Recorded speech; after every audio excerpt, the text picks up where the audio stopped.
తింటాడు, పాన్ తింటాడు, మంది అవుతాడు, మంది అవుతాడు. ఉమ్. ఇక అట్లా పబ్జీ ఆడుకుంటా కూర్చోరు ఇంటికాడ అందరు. తమ్ముళ్ళు అందరూ అదే చేస్తారు. డే మొత్తం అనుకుంటే ఇంకా రియల్ ఎస్టేట్ ఎప్పుడు చేస్తావన్నా నువ్వు? నైట్ టైమే కదా మెయిన్. ఇక సైడ్ ఉంటే సైడ్ మీకు వెళ్ళిపోతాం నైట్. మరి కస్టమర్లు అప్పుడు రారు కదా నైట్? మాది ఇల్లీగల్ ఉంటుంది కొంచెం. ఓకే. ఇప్పుడు ఎట్లా అంటే ఇప్పుడు మీకు ఉంది మీకు ఈ ల్యాండ్ ఉంది, మీకు ఈ ల్యాండ్ మీద ప్రాబ్లం అవుతుంది, మీరు ఏం చేస్తారు?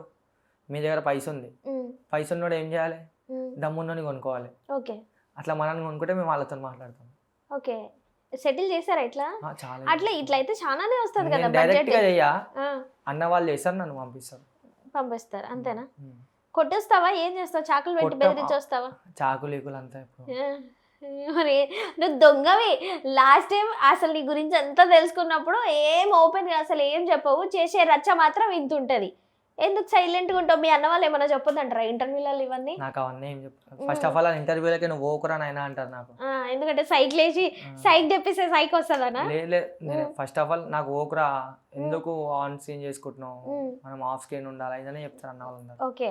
సో జనరల్గా అవును, ఏదైనా ఎప్పుడైనా లీకులు దొరకవచ్చు, చిన్న చిన్న నోట్ జారి మాట్లాడినని చెప్పేసి వాళ్ళ బాధ వాళ్ళది. జనరల్గా రియల్ ఎస్టేట్ అనేది లీగల్గా చేస్తేనే చాలా సంపాదిస్తారు. ఇంకా మీరు ఇల్లీగల్ దందాలు చేస్తున్నారు కదా, ఇంకెంత వస్తుంది పైసా? ఇప్పుడు ఎట్లుంటుంది అంటే మా అన్న కాడికైనా అది 10 అన్నల కాడికైనా పోయి ఒక అన్న కాడికి వస్తుంది. మళ్ళీ అందరు షేర్లు కొట్టాలల్లా. రూపాయి వస్తే నాకు చారణ వస్తుంది. నేను ఈ చారణకి మళ్ళీ నా తమ్ముళ్ళకు పంచాలి. అయ్యో కాదు, మరి ఎప్పుడు నీకే సొంతంగా స్టార్ట్ చేయాలనిపించలేదా? ఆయన కాడికి పోయేసి వచ్చి డైరెక్ట్ మొత్తం చేసుకొచ్చేది నువ్వే కదా. అప్పుడు నేను అన్న వాళ్ళని చూసుకొని ఇన్ని రోజులు ఉన్నా, వాళ్ళని చూసుకొని నేర్చుకున్నా.